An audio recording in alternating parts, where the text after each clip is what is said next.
I plead to Israel not to do this. An emotional appeal from the Director General of the World Health Organization, urging Israel not to launch attacks in Rafah. If this assault happens on Rafah, I think it will be a more disaster, serious disaster. Rafah is a city located on the southwest corner of Gaza by the border with Egypt. An estimated 1.4 million Palestinians are now sheltering there, including many who flocked to the city to get away from violence elsewhere in Gaza. You've got exposed, vulnerable civilians in Rafah. They need to be protected. Speaking from the White House on Wednesday, National Security Advisor Jake Sullivan saying that Israel must ensure that they have a plan for keeping civilians safe before they launch any attack in Rafah. The administration is supporting a deal that would tie a weeks-long humanitarian pause with the release of Israeli hostages. We're looking for a temporary pause as part of a hostage deal, and then to build on that into something more enduring. But Prime Minister Benjamin Netanyahu has remained insistent that strong military pressure is the only way to get the release of hostages.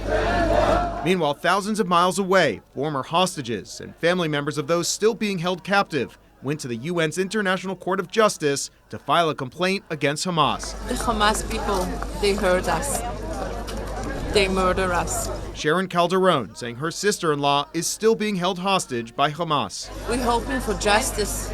Meanwhile, Israel and Hezbollah fighters in Lebanon exchanged fire along the northern border. One Israeli was killed in a rocket attack in northern Israel, and in response, the Israeli Air Force began what they were calling an extensive wave of attacks in Lebanon. In Washington, I'm Evan Koslof, Spectrum News.